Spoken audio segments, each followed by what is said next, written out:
नगर परिषद चुनाव का बिगुल बजते ही रेवाड़ी की राजनीति की सियासी हलचलें तेज हो गई है। इसी बीच शहर की राजनीति का एक जाना माना चेहरा और मुखर आवाज भारतीय जनता पार्टी की एक निष्ठावान कार्यकर्ता के रूप में कुशलता का लंबे अनुभव के साथ एडवोकेट कुसुमलता ने अध्यक्ष पद के लिए अपनी मजबूत दावेदारी पेश की है।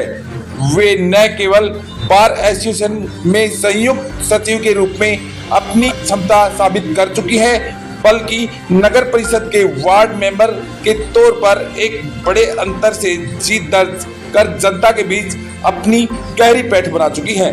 मीडिया से रूबरू होते हुए उन्होंने कहा कि शहर के विकास और भाजपा की रीति नीतियों को वे जन जन तक पहुंचाने के लिए पूरी तरह तैयार है।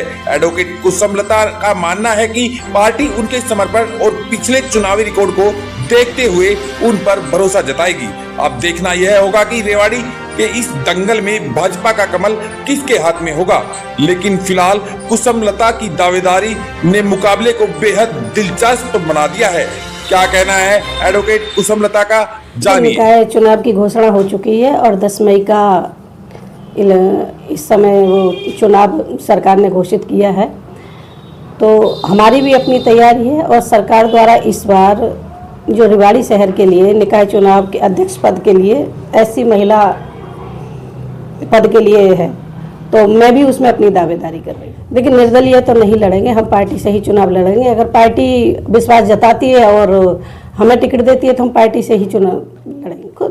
जो हमने शहर में काम किया है, शहर की जनता के बीच में काम किया है, भारतीय जनता पार्टी के साथ कंधे से कंधा मिलाकर ईमानदारी से काम किया है, विधानसभा में भी लोकसभा में भी, तो हम अपने काम को देखते हुए अपनी दावेदारी के लिए राजनीतिक अनुभव जब से बीजेपी की सरकार है, मैं तब से बीजेपी में हूँ और अपने कोर्ट में भी मैं राजनीति में सक्रिय रहती हूँ। 2013 में यहाँ पर भी रेवाड़ी बार में भी संयुक्त सचिव के पद पर रही हूँ। नगर परिषद में भी मैं 2 चुनाव लड़ चुकी हूँ। पहले भी चुनाव लड़ी थी, उसमें मैं हार गई थी, और दूसरा भी चुनाव लड़ी हूँ, उसमें मुझे बहुत अच्छी जीत से मतलब वार्ड की जनता ने मुझे जिताया।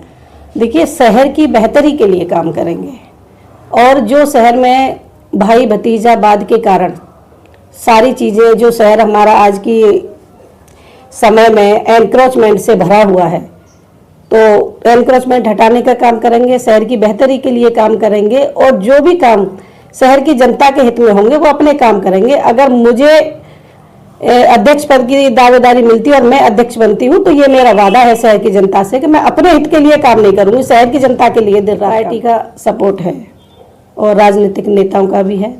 मैं तो यही कहना चाहूँगी कि जो सरकार से कि हमने जो शहर में काम किए हैं, विधानसभा लोकसभा के इलेक्शन में जो हमने कंधे से कंधा मिलाकर करने का काम किया है, तो हम तो सरकार से हाथ जोड़कर ये गुजारिश कर सकते हैं कि भाई हमें ये एक मौका दिया जाए शहर की सरकार को चलाने का।